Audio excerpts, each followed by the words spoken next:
Hello, welcome to Icon India YouTube channel. Okay, now as we are dealing with the previous RRB questions. So, question number 11. Let's start with this. Light year is unit of. So, light year దేని unit అని చెప్పేసి అడుగుతున్నారండి.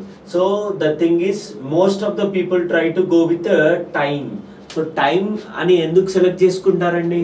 ఇక్కడ year అని వచ్చింది కదా, so they try to prefer time. So year అనేది time చెప్తుంది కదా, అందుకోసం ఇయర్ టైం అని చెప్పేసి అనుకుంటారండి. So it is absolutely wrong, ఇది తప్పు. మరి ఏంటి యాక్చువల్ యూనిట్? డిస్టెన్స్. డిస్టెన్స్ ఎలా అవుతుంది? ఓకే, సపోజ్ సో మనకి డిస్టెన్స్ మెజర్ చేస్తాం, లైక్ ఎలా సెంటీమీటర్స్లో చేయొచ్చు, మీటర్లో చేయొచ్చు, కిలోమీటర్లో చేయొచ్చు, మైల్స్లో కూడా చేయొచ్చు, మైల్స్. ఓకే, ఇలా డిఫరెంట్ యూనిట్స్ ఉంటాయి కదా. కానీ when you want to measure long distances, చాలా పెద్ద దూరాలు మెజర్ చేయాలి, అలాంటప్పుడు మనం యూజ్ చేసే యూనిట్ ఏంటండి? మనం యూజ్ చేసే యూనిట్ వచ్చేసి light year. Okay, light year అనేది ఏంటి? డిస్టెన్స్, రెండు ఆబ్జెక్ట్స్ మధ్యలో ఉన్న దూరాన్ని చూపించడానికి, ఎస్పెషల్లీ ఇక్కడ స్పేస్లో అంతరిక్షంలో ఆ డిస్టెన్స్ని చూపించడానికి. సో డిస్టెన్స్ని చూపించడానికి యూజ్ చేసేది ఏంటి? యూనిట్ ఏంటంటే లైట్ ఇయర్. మరి లైట్ ఇయర్ అంటే ఏంటి? సింపుల్గా చెప్పాలంటే, సో ఒక light ray in, okay, the distance travelled by light ray in a year, ఒక సంవత్సరం కాలంలో లైట్ అనేది ఎంత దూరం వెళ్ళింది, ఆ దూరాన్ని మనం ఏమని పిలుస్తున్నాము? ఓకేనా, లైట్ ఇయర్ అని పిలుస్తున్నాం. సింపుల్గా చెప్పాలంటే మనకి the speed of light speed ఎంత అండి? స్పీడ్ ఆఫ్ లైట్ ఎంత? సో లైట్ అనేది సింపుల్గా చెప్పాలంటే 3 × 10⁸ మీటర్ పర్ సెకండ్. ఓకే, ఈ స్పీడ్తో వెళ్తుందండి లైట్. ఏ స్పీడ్తో వెళ్తుంది? 3 × 10⁸ మీటర్ పర్ సెకండ్. ఇంకా సింపుల్గా చెప్పాలంటే పర్ సెకండ్, ఒక సెకండ్లో 3 lakh కిలోమీటర్స్ వెళ్తుందండి. సో లైట్ ఎంత స్పీడ్గా వెళ్తుంది? ఒక సెకండ్లో 3 lakh కిలోమీటర్. నేను కిలోమీటర్లో చెప్పా, మీటర్లో చెప్పాలంటే 3 × 10⁸ metre per second. Okay, so ఇది ఒక సెకండ్లో లైట్ 3 lakh కిలోమీటర్ ముందుకు వెళ్ళింది కదా. అలాగే మనం 1 light year, ఓకే, 1 light yearలో, ఓకే, 1 light yearలో చూసినట్టయితే ఇప్పుడు చూద్దాం. ఫర్ ఎగ్జాంపుల్ లైట్ స్పీడ్ ఎంత అండి? 3 × 10⁸ మీటర్ పర్ సెకండ్. ఇది మనకు తెలుసు, రైట్? ఓకే, నెక్స్ట్ ఇక్కడ చూడండి. సో ఇది 1 సెకండ్లో, ఓకేనా. Let us calculate for minute. ఒక మినిట్లో కదా, ఒక మినిట్లో 60 seconds ఉంటాయి కదా, అందుకే 60. ఇది ఇప్పుడు మినిట్లోకి వచ్చేసింది. మళ్ళీ దీన్ని మనం ఏం చేస్తున్నామండి? Let's convert into hour. ఒక హవర్లో ఇది మినిట్ కదండి, ఇప్పటి వరకు ఇది మినిట్ని హవర్లోకి చేస్తే మళ్ళీ ఇంటూ 60. ఓకేనా, రైట్? ఇప్పటి వరకు ఇది మినిట్స్లో ఉంది, హవర్లో కన్వర్ట్ చేసాం. ఓకే, పర్ డే, ఒక రోజులో ఎన్ని అవర్స్ ఉంటాయండి? So total 24 hours. ఇది డే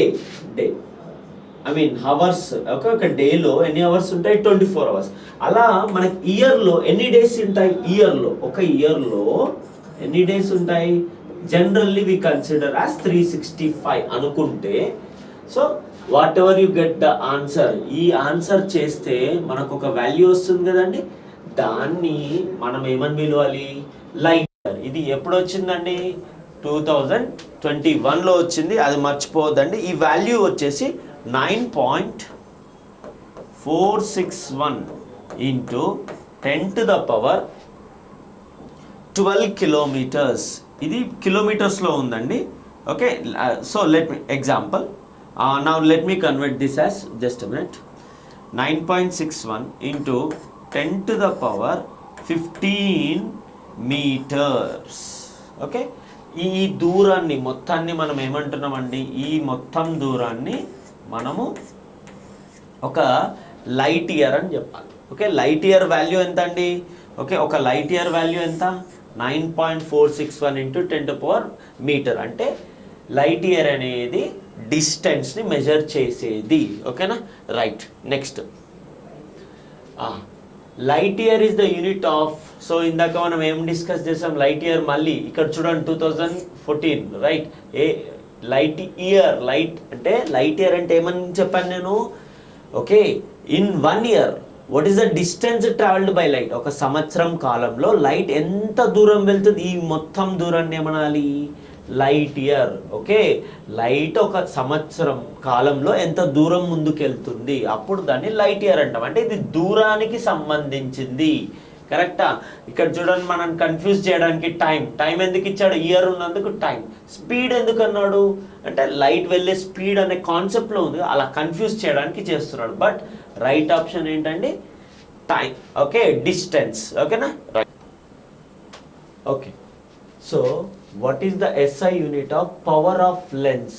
సో ఏ ఇయర్లో వచ్చింది ఇది, 2021. Okay, right. లెన్స్ అంటే ఏంటండి, so now what I'm using are nothing but lens, right. So ఈ లెన్స్ పవర్ అంటే మనం ఎంత పవర్ఫుల్గా ఉంది అని అప్పుడప్పుడు అడుగుతాం కదండి. సో దాన్నే మనం ఏమంటాం, పవర్ ఆఫ్ లెన్స్. సో దాని యూనిట్ ఏంటండి, డయాప్టర్. ఓకే, ఒక్కసారి చూద్దాం. So power of lens P is equal to 1/f. Okay, 1/f అంటే ఏంటి, ఇది ఫోకల్ లెంత్. ఓకేనా, so power of lens 1/f. So generally ఇది నెంబర్ కదండి, నెంబర్కి నెంబరే, that's it. F focal length వచ్చేసి metre, 1/m is nothing but dioptre. దీన్నే మనము 1/m ఏమంటాం, ఒక డయాప్టర్ అంటే చాలు. ఓకేనా, so this is dioptre. Fine. Next ఇక్కడ కొన్ని టర్మ్స్ ఉన్నాయి, ఒక్కసారి చూద్దామండి ఆ టర్మ్స్ ఏంటనేది. రైట్, డయాప్టర్ అనేది మన ఆప్షన్, ఇది పక్కకు పెట్టేస్తే నెక్స్ట్ హైపర్మెట్రోపియా. హైపర్మెట్రోపియా అనేది ఏంటి, సో జనరల్లీ ఏజ్డ్ పీపుల్లో వచ్చే ఐ డిఫెక్ట్ పేరేంటండి, హైపర్మెట్రోపియా. హైపర్మెట్రోపిక్ ఐ అంటే ఏజ్డ్ పీపుల్లో వచ్చేది. అంటే అర్థం ఏంటి, దగ్గరి వాటిని వాళ్ళు చూడలేరు, అస్సలు కనపడదు, దగ్గరవి వాళ్ళకి దూరంవి కనిపిస్తాయి. ఎగ్జాంపుల్గా ఇప్పుడు మీరు చూడండి, ఇంట్లో ఎవరన్నా ఏజ్డ్ పీపుల్ ఉంటే ఏదైనా బుక్ అని అలా చదివేటప్పుడు, న్యూస్ పేపర్ చదివేటప్పుడు రీడింగ్ గ్లాసెస్ అని పెట్టుకుంటారు కదా. సో దానికి రీజన్ ఏంటి, హైపర్మెట్రోపిక్ ఐ అని అర్థం. ఓకేనా, అలాగే మనకి నెక్స్ట్ మయోపియా చూడండి. మయోపియా జనరల్లీ పిల్లల్లో, చిల్డ్రన్ అండ్ అడల్ట్ పీపుల్లో వచ్చేది. ఓకే, మయోపియా ఎగ్జాంపుల్ ఇప్పుడు నేను యూస్ చేస్తున్నా కదండి, ఇదేంటి మయోపియా డిఫెక్ట్. ఓకేనా, చిన్న పిల్లలు, స్కూల్కి వెళ్ళే పిల్లల్లో కూడా కనిపించే డిఫెక్ట్ పేరు మయోపియా. ఓకే, అలాగే ప్రెస్ బయోపియా. ఇక్కడ మీరు అబ్జర్వ్ చేస్తే బయో అంటే 2 కదా. సో ప్రెస్ బయోపియా, ఈ 2 డిఫెక్ట్స్ వచ్చాయి. ఏంటి, హైపర్మెట్రోపియా వచ్చేసింది, మయోపియా. ఈ 2 కలిపి ఒకే పర్సన్లో ఆ డిఫెక్ట్ కానీ ఉంటే దాన్ని ప్రెస్ బయోపియా అంటాం. సో ఈ ప్రెస్ బయోపియాలో 2 ఉంటాయి, హైపర్మెట్రోపియా అండ్ మయోపియా, 2 కలిపి ఉంటాయి. సో దీన్ని సింపుల్గా మనం ఎలా నోటీస్ చేయాలంటే, మీరు ఒకసారి లెన్సెస్ అబ్జర్వ్ చేస్తే ఈ వీళ్ళ లెన్సెస్లో ఏజ్డ్ పీపుల్లో ఇక్కడ ఒక చిన్న ఓకే సర్కిల్ లాగా ఇక్కడ కనిపించి ఉంటుంది కదా. సో అలాంటివి ఏంటి, ప్రెస్ బయోపియా. పైన ఉండే లెన్స్, ఇదో ఈ పైన ఉండే లెన్స్ ఒక పని చేస్తుంది, ఈ కింద ఒక సర్కిల్ లాగా వస్తుంది కదండి, ఇది ఇంకొక పని చేస్తుంది. అంటే 2 లెన్సెస్ ఒకే దగ్గర ఉన్నాయి, దాన్ని బైఫోకల్ లెన్స్ అని కూడా అంటాం మనం ఫిజిక్స్లో. బైఫోకల్ లెన్స్ అండి. ఓకే, దేనికి వాడతాము, ప్రెస్ బయోపియా. ఇది ఓకేనండి, right. Next the SI unit of magnetic flux. Magnetic flux unit ఏంటి, first of all magnetic flux అంటే ఏంటో ఒకసారి చూద్దాం. సపోజ్ ఎగ్జాంపుల్గా ఇది ఒక మ్యాగ్నెట్ అనుకుందాం మనము, north pole south pole. So magnet ఉన్నప్పుడు దాని చుట్టూ ఏముంటుందండి, మ్యాగ్నెటిక్ ఫీల్డ్ లైన్స్ ఇలా వస్తాయి కదా. ఎక్కడ నుండి స్టార్ట్ అవుతుంది, నార్త్ టు సౌత్ కదండి, నార్త్ నుండి సౌత్కి ఇలా వచ్చేస్తాయి. చాలా లైన్స్ గీయొచ్చు, మనం అందులో కొన్ని మాత్రమే గీస్తున్నాము. Fine, sorry fine. Okay, so ఇప్పుడు మనము ఒక మ్యాగ్నెట్ ఎంత పవర్ఫుల్గా ఉంది ఓకేనా అని ఫర్ ఎగ్జాంపుల్ తెలుసుకోవాలంటే ఒక పర్టికులర్ ఏరియాని తీసుకున్నాం. ఈ ఏరియాలో సపోజ్ ఈ ఏరియాలో ఎన్ని లైన్స్ వెళ్ళాయి, magnetic lines. Suppose magnetic lines 1 2 3 ఇలా వెళ్తున్నాయి అనుకుందాం, 4 లైక్ ఇలా. సో ఒక పర్టికులర్ ఏరియాలో ఎన్ని లైన్స్ వెళ్తున్నాయండి? 1 2 3 4. సో 4 లైన్స్ వెళ్తే అప్పుడు దాని మ్యాగ్నెటిక్ ఫ్లక్స్ ఎంత? 4 వెబ్బర్. ఇక్కడ మనం ఎగ్జాంపుల్గా 4 తీసుకున్నాం, సో వెబ్బర్. సో ఇది సైంటిస్ట్ నేమ్ అండి. సో ఈ సైంటిస్ట్ నేమ్ మనం దేనికి వాడతాము? మ్యాగ్నెటిక్ ఫ్లక్స్కి వాడతాము. ఓకేనా, fine, right. Next, which of the following quantities has the SI unit of candela? So candela అనగానే సింపుల్గా క్యాండిల్ అని గుర్తుకు తెచ్చుకోండి, క్యాండిల్. సో ఎగ్జాంపుల్గా క్యాండిల్ అని గుర్తుకు తెచ్చుకుంటే మనకి ఏమర్థమవుతుంది?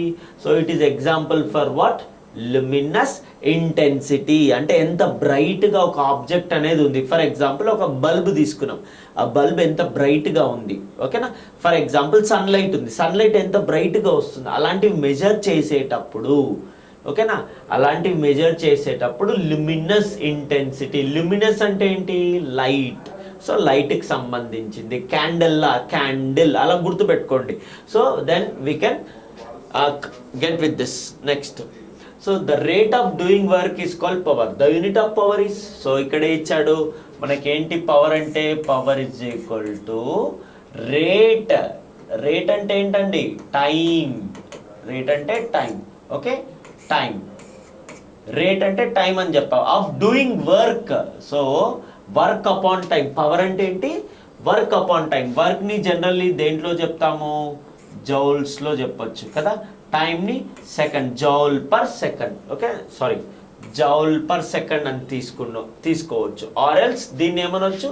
1 వాట్ అని కూడా అనొచ్చు. ఎందుకంటే మనకి ఇక్కడ ఆప్షన్లో జౌల్ పర్ సెకండ్ లేదు కదండి. సో అందుకు నేను ఆప్షన్ దేంతో వెళ్తున్నాను? What. So correct option is what. Okay, fine. Next, the unit of power is known as. ఇందాకే మనం ఏమని డిస్కస్ చేసాము? పవర్ యూనిట్ ఏంటండి? వాట్. సో ఎలా? పవర్ ఫార్ములా ఏంటి? The rate of doing work. అంటే వర్క్ని ఒక సెకండ్ టైంలో ఎంత వర్క్ చేస్తున్నాము, సింపుల్గా చెప్పాలంటే ఒక సెకండ్ సమయంలో మనం చేసే పనిని వర్క్ అంటాం. ఇప్పుడు సపోజ్ తక్కువ టైంలో ఎక్కువ వర్క్ చేసాం, తక్కువ టైంలో ఎక్కువ వర్క్ చేసాం అంటే పవర్ ఎక్కువ ఉంది అని చెప్పొచ్చు. The power is more. For example మనం ఎలక్ట్రిక్ మోటార్ తీసుకోండి, ఒక వాటర్ పంప్ తీసుకోండి, 1 HP చిన్న పంప్. ఓకే, లేదా 2 HP తీసుకున్నాం, పెద్ద పంప్ అనుకోండి, ఎక్కువ అంటే సేమ్ టైంలో, ఐ మీన్ ఇంకా చెప్పాలంటే తక్కువ టైంలో ఎక్కువ పని చేయగలదు. సో టైంని, వర్క్ని రెండింటిని ఇలా కంపేర్ చేసి చెప్పేదాన్నే మనము ఏమంటున్నామండి? పవర్ అని పిలుస్తాం. ఒక్కసారి నోటీస్ చేయాలి మనకి ఏ ఇయర్లో వస్తున్నాయి అని చెప్పేసి కూడా ఒక్కసారి బాగా నోటీస్ చేయండి. It is a very important, right? ఈ క్వశ్చన్ మీద ఫోకస్ చేయాలండి అందరూ, right? Next, which of the following units is used to measure intensity of sound. మనం మాట్లాడుతున్నాం, సో మాట్లాడేటప్పుడు ఫర్ ఎగ్జాంపుల్ ఆ సౌండ్ని ఎలా మెజర్ చేయాలి? మనం ఒక టీవీ చూస్తున్నాం, ఆ సౌండ్ని ఎలా మెజర్ చేయాలండి? So decibel. So what is the unit? Decibel. ఎలా గుర్తుపెట్టుకోవాలి? సింపుల్. ఇక్కడ చూడండి, బాగా నోటీస్ చేయండి, bell, dB. Okay, dB, decibel. రాసేటప్పుడు ఇలా రాయాలి, డెసిబుల్. సో ఈ డెసిబుల్లో బిని బాగా అబ్జర్వ్ చేస్తే B, Bell, Graham Bell, Alexander Graham Bell. గుర్తుండండి, హూ ఇన్వెంటెడ్ టెలిఫోన్? ఎవరు? అలెగ్జాండర్ గ్రహాం బెల్ కదా. ఆయన పేరులో నుండి ఈ బెల్ అనేది వచ్చేది. సో ఇలా కూడా గుర్తుపెట్టుకోవచ్చు. సో సౌండ్ యూనిట్ ఏంటండి? Decibel, bell.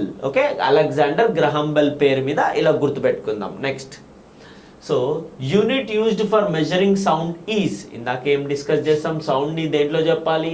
డెసిబుల్. మళ్ళీ క్వశ్చన్స్ రిపీట్ అవుతున్నాయి, ఒక్కసారి బాగా చూసుకోవాలి. అండ్ మోర్ ఓవర్ ఇక్కడ మనం ఇయర్స్ చూస్తూ వెళ్ళండి.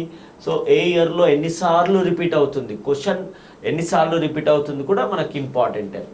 Which of the following units is used for measuring the amount of substance? Okay, so జనరల్గా ఒక సబ్స్టెన్స్ ఉందండి. ఫర్ ఎగ్జాంపుల్ నేను ఈ పెన్ తీసుకున్నాను, ఈ పెన్లో కొద్ది సబ్స్టెన్స్ ఉంది కదా. ఈ సబ్స్టెన్స్ని మెజర్ చేయాలంటే ఈ సబ్స్టెన్స్ ఎంత ఉంది అని చెప్పాలంటే కెమిస్ట్రీలో లేదా physics, what ever it is. So అప్పుడు దాన్ని మనం దేంట్లో చెప్పాలి? మోల్. ఓకేనా, ఎంత సబ్స్టెన్స్ ఉంది. For example 2 mole, 3 mole 5 mole 10 mole ఇలా. సో ఒక ఫర్ ఎగ్జాంపుల్ ఒక చిన్న ఎగ్జాంపుల్గా మనం ఇలా తీసుకుందాం. ఒక సబ్స్టెన్స్ ఉందండి.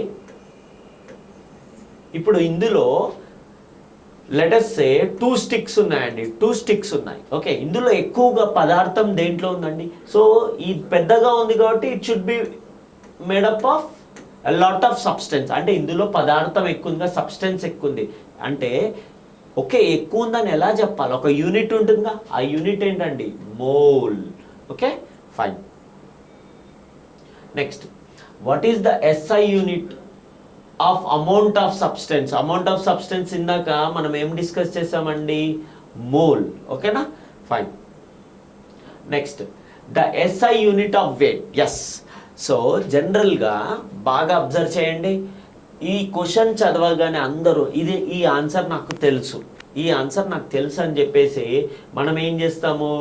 SI unit of weight is, so weight ఏంటి? కిలోగ్రామ్ అని చెప్పేసి రాస్తాము. కరెక్టా? చలో ఒక్కసారి చూద్దామండి. Is this correct? First of all ఇది కరెక్టా? లేదండి. బాగా అబ్జర్వ్ చేద్దాము. మాస్ యూనిట్ వచ్చేసి కేజీ. Mass unit, mass. మన క్వశ్చన్ ఏంటి? వెయిట్. సో వెయిట్ యూనిట్ వచ్చేసి న్యూటన్. సార్ వెయిట్ ఇప్పుడు ఫర్ ఎగ్జాంపుల్ నా వెయిట్ 60 kg. ఇలా మనం డైలీ లైఫ్లో బాగా వాడడం వల్ల సో మనం వెంటనే ఏం చేస్తాము? వెయిట్ యూనిట్ వచ్చేసి కేజీ అని రాసేస్తాం. కరెక్టా? కానీ అది కాదు. ఎందుకు sir? Okay, let me explain. Newton సెకండ్లో ఏం చెప్తుంది? ఫోర్స్ ఫార్ములా ఏంటండి? F is equal to mass into acceleration. F is equal to ma. Okay, mass దేంట్లో చెప్తామండి? కేజీలో చెప్తాం. ఓకే, సో యాక్సిలరేషన్ ఏంటి? Metre per second square. Okay, ఇది పక్కకు పెట్టేద్దాం. ఒక్క నిమిషం, ఇది పక్కకు పెట్టేద్దాం కాసేపు. Okay, just a minute. F is equal to ma అని చెప్పా. ఓకే, సో ఫోర్స్ని మనం ఏమని రాయొచ్చు? వెయిట్ అని కూడా రాయొచ్చు. ఫోర్స్ని వెయిట్ అని కూడా రాస్తే అప్పుడు F is equal to mg అవుతుంది. న్యూటన్ సెకండ్ లా అని మనం ఇలా కూడా మార్చుకోవచ్చు. W is equal to mg. So మనకు తెలుసు ఇప్పుడు మాస్ ఇంటూ యాక్సిలరేషన్ యూనిట్ ఏంటండి? అంటే ఫోర్స్ యూనిటే కదా న్యూటన్. అంటే ఇక్కడ కూడా న్యూటనే కదా వచ్చేది. అంటే వెయిట్ని మనం దేంట్లో మెజర్ చేస్తున్నట్టు యూనిట్ ఏంటి? న్యూటన్. ఇలా అన్న రాయొచ్చు, ఇలా న్యూటన్. ఓకేనా? ఫోర్స్ అన్న వెయిట్ అన్న almost they are the same. Okay, it depends on situation తగ్గట్టు అక్కడ టర్మినాలజీ మారుతుంది. Okay right. So what is the correct option here? So SI unit of weight is Newton. Right. Next, the unit of momentum అంటే ఏంటండి? Yes, ఒక్కసారి formula చూద్దాము. Momentum P is equal to mass into velocity. Momentum formula ఏంటండి? ఇందాక చెప్పా కదా, mass into velocity. మనం జనరల్గా PV అనేస్తే అయిపోతుంది. Momentum is equal to mass into velocity, P is equal to mv. చలో, సో మనకి ఇక్కడ యూనిట్స్ అడుగుతున్నాడు. మాస్ దేంట్లో చెప్తామండి? కేజీలో చెప్తాం. వెలాసిటీ దేంట్లో? వెలాసిటీ అంటే ఏంటి? లైక్ స్పీడ్ లాగానే. అంటే వెలాసిటీ ఫార్ములా ఏంటి? Velocity is equal to displacement travelled. Okay, for example just minute. Displacement travel, velocity is equal to displacement travelled by time taken కదా. సో డిస్ప్లేస్మెంట్ దేంట్లో చెప్తామండి? డిస్ప్లేస్మెంట్ని మీటర్, దూరం కదా మీటర్, టైంని second, metre per second. So velocity unit ఏంటి? Metre per second. So ఇక్కడ mass unit KG, velocity unit ఏంటండి? Metre per second. So metre per second, KG metre per second. ఇదేంటి? మొమెంటం. ఇది మొమెంటం ఫార్ములా ఏంటి? Momentum అంటే ఏంటి? Example, ఒక hammer ఉందండి. ఓకే, మనం హ్యామర్ని పైకి ఇలా లాగేసి చాలా స్పీడ్గా తెచ్చి ఒక ఆబ్జెక్ట్ మీద కొడితే అది పగిలిపోతుంది కదా. అంటే అక్కడ ఏమన్నా హ్యామర్ వెయిట్ మారుతుందా? లేదు. కానీ మనం అలా స్పీడ్గా తెచ్చినప్పుడు ఒక కైండ్ ఆఫ్ ఎనర్జీ ఏదన్నా ఎక్స్ట్రా అనిపించింది కదా, ఆ కాన్సెప్ట్ పేరేమనాలి, మొమెంటం. ఫర్ ఎగ్జాంపుల్ ఒక కార్ స్లోగా వస్తుంది, ఎగ్జాంపుల్ మనం ఆపడానికి ట్రై చేస్తాం, చాలా స్లోగా వస్తుంది కార్, ఆపడానికి ట్రై చేస్తాం. ఎందుకు? కార్లో మొమెంటం తక్కువ ఉంది. ఎందుకు తక్కువ ఉంది? కార్లో మాస్ అనేది సేమ్గా ఉంటుంది కానీ వెలాసిటీ చాలా తక్కువ ఉంది, సో మొమెంటం తక్కువ ఉంది. ఇప్పుడు సపోజ్ ఈ పెన్ ఎలా ఉంది, రెస్ట్లో ఉంది, ఆగి ఉంది, వెలాసిటీ ఉందా? జీరో కదా, కదలట్లేదు, జీరో. సో మాస్ ఉంది, బరువు ఉంది ఎంతో కొద్దిగా, కానీ వెలాసిటీ జీరో ఉన్నప్పుడు మొమెంటం విల్ బికమ్ జీరో. కానీ ఇదే పెన్ మూవ్ అవుతూ ఉంటే అప్పుడు ఏం చేస్తాము, మాస్ ఉంది, కొద్ది బరువు ఉంది అండ్ వెలాసిటీ, అంటే now can I say the pen is possessing certain momentum. ఈ పెన్నులో కొద్దిగా మొమెంటం ఉంది. సో మొమెంటం యూనిట్ ఏంటి? KG metre per second, KG metre per second. So ఒకసారి KG metre per second. So దీన్ని ఇలా రాయొచ్చు కదండి, కేజీ ఓకే మీటర్. సెకండ్ని ఇలా పైకి రాస్తే ఏం చేయమని చెప్పాను, -1 మైనస్ అని రాసామనుకోండి, అప్పుడు దాని అర్థం ఏంటి, డినామినేటర్ నుండి న్యూమరేటర్కి వచ్చినట్టు. సో కేజీ, ఇక్కడ చూడండి కేజీ మీటర్ సెకండ్ -1, మైనస్ అంటే అది డినామినేటర్లో ఉండాల్సింది న్యూమరేటర్కి వెళ్ళింది. సో ఇలా ఓకే, ద కరెక్ట్ ఆప్షన్ ఏంటండి, KG metre per second. Okay next, the unit of power in industry. Yes, confuse అవ్వద్దండి. జనరల్లీ నేను ఇందాక కూడా చెప్పా, పవర్ ఫార్ములా ఏంటి, power is equal to work upon time, the rate of doing work. మనము ఒక పనిని, వర్క్ని ఎంత స్పీడ్గా చేస్తున్నాము అంటే ఒక సెకండ్ టైంలో ఎంత పని చేస్తాము, దాన్ని ఏమంటామండి, పవర్ అంటాం. ఓకే, ద రేట్ అంటే time, that rate of doing work is nothing but power. So generally వర్క్ని దేంట్లో చెప్తామండి, జౌల్స్, అండ్ టైంని దేంట్లో చెప్తాం, సెకండ్.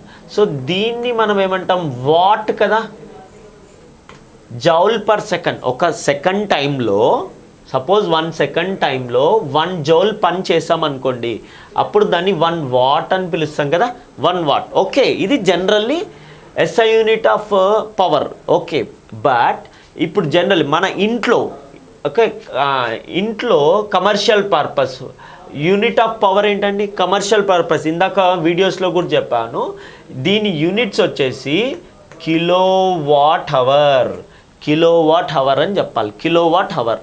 ఓకే, ఇది మన హౌజెస్లో, ఇంట్లో జనరల్లీ వాడేది ఏంటి, కిలోవాట్ అవర్. ఇది ఓకేనండి, కిలోవాట్ అవర్. ఇంట్లో లైక్ మనకి ఎలక్ట్రిక్ బిల్ వచ్చింది, సో మనం ఏం చెప్తాము, 60 units, 80 units, 100 units, 120 units, 200 units అంటాం కదా. మన బిల్ అనేది కిలోవాట్ అవర్లో వస్తుంది, దాన్నే 1 యూనిట్ అంటాం. ఒక కిలోవాట్ అవర్ని 1 యూనిట్ అంటాం, యూనిట్స్లో వస్తుంది కదా. ఇది ఇంట్లో. బట్ ఇండస్ట్రీస్ అనేది చాలా పెద్దగా ఉండడం వల్ల they require lot of electricity, అంటే చాలా కరెంట్ వాడడం వల్ల అవి ఏం చేస్తాయండి, ఏ యూనిట్స్ వాడతాయండి పవర్ కోసం, హార్స్ పవర్. ఎగ్జాంపుల్, మరీ అంత పెద్దగా కూడా వద్దు. ఫర్ ఎగ్జాంపుల్, మనం ఒక వాటర్ పంప్ కొన్నాం అనుకోండి, ఎలా, షాప్కి వెళ్తే ఏమని అడగాలి, 1/2 HP water pump, 1 HP, 2 HP, 2.5 అలా. సో మనం ఒక మోటార్ని ఎలా పిలుస్తున్నాం, హార్స్ పవర్. సో ఇండస్ట్రీస్లో జనరల్లీ వాట్ అనేది యూస్ చేయరు, అండ్ మన ఇళ్ళల్లో యూస్ చేసేది ఏంటి, కిలోవాట్ అవర్, ఇది కూడా యూస్ చేయం. సో ఇండస్ట్రీస్లో యూస్ చేసే పవర్ యూనిట్ ఏంటండి, అది హార్స్ పవర్. ఇంకొకటి గుర్తుపెట్టుకోవాలి, 1 horse power, okay, 1 HP is equal to 746 what. ఇది బాగా గుర్తుపెట్టుకోవాలండి, చాలా సందర్భాల్లో ఈ క్వశ్చన్ అడిగే ఛాన్సెస్ ఉన్నాయి. ఓకే, 1 హార్స్ పవర్, ఒక హార్స్ పవర్ ఎన్ని వాట్స్కి ఈక్వల్, 746 వాట్స్. ఓకేనా, fine. Next, the SI unit of electric charge.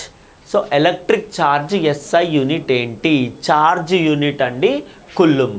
Okay, charge unit coulomb. Example, నేను ఒక చిన్న ఫార్ములా యూజ్ చేస్తాను. Suppose current I is equal to Q/T. So current symbol ఏంటి I. So ఎంత current flow అవుతుంది అంటే charge upon time. For example ఒక వైర్లో charges అంటే ఏంటండి, జనరల్లీ చార్జెస్. నేను వైర్ అని చెప్పా. వైర్ అంటే ఏంటి, సాలిడ్ కదా, సాలిడ్ కండక్టర్. ఇందులో కొన్ని ఫ్రీ ఎలక్ట్రాన్స్ అని ఉంటాయి, ఫ్రీ ఎలక్ట్రాన్స్ అంటాం. అవి ఫ్లో ముందుకు వెళ్తూ ఉంటాయి. ఇలా వెళ్ళేటప్పుడు ఈ ఎలక్ట్రాన్స్ ముందుకు వెళ్ళేటప్పుడు మనకి కరెంట్ అనేది ప్రొడ్యూస్ అవుతుంది. ఫర్ ఎగ్జాంపుల్ ఈ ఎలక్ట్రాన్స్ అనేవి ఏంటి, electrons are negatively charged particle, నెగిటివ్గా ఛార్జ్ అయిన పార్టికల్స్. సో ఈ చార్జ్డ్ పార్టికల్స్ అనేవి ముందుకెళ్తున్నాయి. ఓకే, ఒక సెకండ్లో ఎంత వెళ్తున్నాయి, ఎక్కువ వెళ్తే ఎక్కువ కరెంట్. అంటే ఛార్జ్ అనేది ఫ్లో అవుతుంది. ఎక్కువ ఫ్లో అయిందంటే అర్థం ఏంటి, ఒక సెకండ్లో ఎక్కువ ఫ్లో అయితే ఎక్కువ కరెంట్, తక్కువ ఫ్లో అయితే తక్కువ కరెంట్. అంటే సరే, మన వైర్లో ఎంత ఛార్జ్ పోతుందో ఛార్జ్ని చెప్పడానికి యూజ్ చేయాల్సిన యూనిట్ ఏంటి, కూలుంబ్స్. సో ఇది ఒక సైంటిస్ట్ పేరు. Fine. Next, the SI unit of resistance. So resistance unit ఏంటి, ఫర్ ఎగ్జాంపుల్ మనం ఓమ్స్ లా తీసుకుంటే V = IR అనుకుంటే, V = IR. V అంటే ఏంటి, వోల్టేజ్. I అంటే ఏంటి, కరెంట్. R అంటే రెసిస్టెన్స్. సింపుల్గా ఇలా రాయొచ్చా. So voltage by current R. So ఈ రెసిస్టెన్స్ వోల్టేజ్ని వోల్ట్లో చెప్తాంగా, వోల్టేజ్ని వోల్ట్లో చెప్తాం, కరెంట్ని యాంపియర్లో చెప్తాం. ఓకే, యాంపియర్లో చెప్తాం. Voltage 1 voltage by 1 ampere. ఒక voltage suppose divided by 1 ampere, దీన్ని ఏమనాలి, 1 ఓమ్. ఓమ్ సింబల్ ఏంటి, ఇలా omega. Okay, so resistance SI unit ఏంటండి, ఓమ్. ఓకే, అర్థమైందా. ఓమ్. రెసిస్టెన్స్ అంటే ఫస్ట్ ఆఫ్ ఆల్ ఏంటి, సో ఒక వైర్లో ఎలక్ట్రాన్స్, ఫ్రీ ఎలక్ట్రాన్స్ మూవ్ అవుతుంటాయి. కానీ ఈ వైర్లో ఉండే మెటీరియల్స్ ఏం చేస్తుంది, ఆ ఫ్లోని ఆపడానికి ట్రై చేస్తారు. ఫర్ ఎగ్జాంపుల్ కరెంట్ అనేది ఇటువైపు వెళ్తుంది. ఓకే, ఇలా వెళ్ళడానికి ట్రై చేస్తుంది. అంటే చార్జ్డ్ పార్టికల్స్, ఎలక్ట్రాన్స్ అవి ఉన్నాయి కదా, ఇలా వెళ్ళడానికి ట్రై చేస్తుంది. కానీ ఈ మెటీరియల్ ఉంది కదండి, వైర్లో ఆటమ్స్ ఉంటాయి కదా, ఆ ఆటమ్స్ ఫ్రీ ఎలక్ట్రాన్స్ని ట్రై చేస్తాయి ఆపడానికి. అలా ట్రై చేయడాన్ని మనం ఏమంటాం, రెసిస్టెన్స్. కరెంట్కి ఆపోజిట్ ఏమనాలి, కరెంట్ అంటే ఏంటి, flow of charges per second. Okay, అది పక్కకు పెడితే చార్జెస్ ముందుకు వెళ్ళడాన్ని కరెంట్ అనుకుంటే, మరి దాన్ని ఆపడాన్ని ఏమంటున్నాం, రెసిస్టెన్స్ అంటే ఆపడం.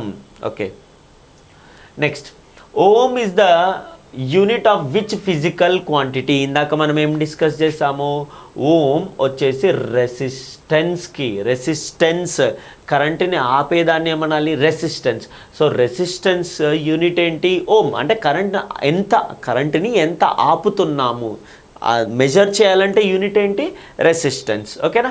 కరెంట్ యూనిట్ ఏంటి, ఇందాక మనం డిస్కస్ చేసాం, యాంపియర్. ఓకే, యాంపియర్ అని డిస్కస్ చేసాం. వోల్టేజ్కి వోల్ట్ అని డిస్కస్ చేసాం. చార్జ్ ఇందాక ఏం నేర్చుకున్నాం, కులుమ్. గుర్తుందా అండి, కులుమ్ అని చెప్పేసి నేర్చుకున్నాం కదా. Right. Next, SI unit of stress. So stress ఒకసారి ఫార్ములా చూద్దామండి. Stress = force by area, force upon area అండి. సో స్ట్రెస్ ఫార్ములా ఏంటి, okay, F/A. So force unit ఏంటి, newton. Area unit, area generally length into breadth కదండి. So metre into metre. So metre into metre square, newton per metre square. So ఏంటది, newton per metre square అనేది stress unit. ఓకేనా. Right. Next, SI unit of electric current unit ఏంటి, ampere. Okay, ఇదేంటి, current. I అంటే ఏంటి, current. Coulomb దేనికి వస్తుందండి, ఛార్జ్కి వస్తుంది. Capital Q or small q ఏదైనా రాయొచ్చు. జౌల్ దేనికి వస్తుంది, ఎనర్జీ లేదా వర్క్ వస్తుంది. అవునా, ఎనర్జీ లేదా వర్క్. వాట్ దేనికి వస్తుంది, పవర్కి వస్తుంది. Okay, right. Next, match the following. Magnetic flux density. ఒక్క నిమిషం ఇక్కడ డిస్కస్ చేద్దాం మనం. Generally magnetic flux and flux డెన్సిటీలో కొద్దిగా లైక్ కైండ్ ఆఫ్ కన్ఫ్యూజన్ ఉంటుంది. ఆ కన్ఫ్యూజన్ ఒక్కసారి క్లియర్ చేద్దాము. జనరల్లీ ఇప్పుడు ఫర్ ఎగ్జాంపుల్ ఒక ఏరియా ఉందండి, ఆ ఏరియాలో నుండి ఎన్ని మ్యాగ్నెటిక్ ఫీల్డ్ లైన్స్ వెళ్తున్నాయి? Okay, the number of field lines, magnetic field lines passing through a given area అనుకుంటే, సో దీన్ని మ్యాగ్నెటిక్ ఫ్లక్స్ అంటామండి. ఫ్లక్స్ 5. సో దీన్ని 5తో ఇండికేట్ చేస్తాము సింపుల్గా. ఇప్పుడు ఎన్ని లైన్స్ వెళ్తున్నాయి? 4 లైన్స్ కదా. సో మ్యాగ్నెటిక్ ఫ్లక్స్ ఎంత 4 వెబర్. సో యూనిట్ ఏంటి? వెబర్. సో వెబర్ అనేది ఎవరికి వస్తుంది? మ్యాగ్నెటిక్ ఫ్లక్స్కి వస్తుంది. వెబర్ అంటే సైంటిస్ట్ పేరు. ఇప్పుడు 4 లైన్స్ వెళ్తే 4 వెబర్. సో మ్యాగ్నెటిక్ ఫ్లక్స్ అంటే ఏంటి? ఒక పర్టికులర్ ఏరియాలో నుండి ఎన్ని లైన్స్, మ్యాగ్నెటిక్ ఫీల్డ్ లైన్స్ వెళ్తున్నాయి? 4 వెళ్తే 4, 10 వెళ్తే 10. So magnetic flux unit weber. Okay, suppose ఇదే కాన్సెప్ట్ని magnetic flux density is equal to 5 divided by area. So దీన్ని ఏరియాతో డివైడ్ చేస్తే, అంటే ఫర్ ఎగ్జాంపుల్ ఇక్కడ ఒక ఏరియా ఉంది కదా, సపోజ్ ఇక్కడ ఒక ఏరియా ఉంది కదా. చలో ఇప్పుడు దీన్ని సపోజ్ 4 మీటర్ అనుకుందాం. 1 metre square, 2 metre square, 3, 4 suppose ఇలా. ఇందులో నుండి కొన్ని లైన్స్ వెళ్తున్నాయండి. ఓకేనా? ఇందులో నుండి కొన్ని మ్యాగ్నెటిక్ ఫీల్డ్ లైన్స్ వెళ్తున్నాయి. ఎన్ని లైన్స్ వెళ్తున్నాయి? Per metre square. ఒక మీటర్ స్క్వేర్లో ఎన్ని వెళ్తున్నాయి? ఇది వెబర్, WB. ఓకే, ఎన్ని వెబర్? ఒక మీటర్ స్క్వేర్లో ఎన్ని వెబర్ అంటే, వెబర్ అంటే ఎన్ని లైన్స్ వెళ్తున్నాయి? ఒక మీటర్ స్క్వేర్లో ఎన్ని లైన్స్ వెళ్తున్నాయి? సో అప్పుడు ఈ వెబర్ పర్ మీటర్ స్క్వేర్ని మనం ఏమంటాం? టెస్లా. ఓకే, సో ఈ ఆప్షన్ అనేది కరెక్ట్గానే మ్యాచ్ అవుతుంది. ఓకే, ఈ వెబర్ అనేది మ్యాగ్నెటిక్ ఫ్లక్స్. ఇంకా మిగిలింది ఏంటి? హెన్రీ అనేది దేనికి వచ్చేస్తుంది? ఇండక్టెన్సీ. సో సెల్ఫ్ ఇండక్టెన్సీ గురించి ఫర్దర్ మనకి చాలా క్వశ్చన్స్ ఉన్నాయండి. Will discuss it later, right? Thank you and please do subscribe to our channel.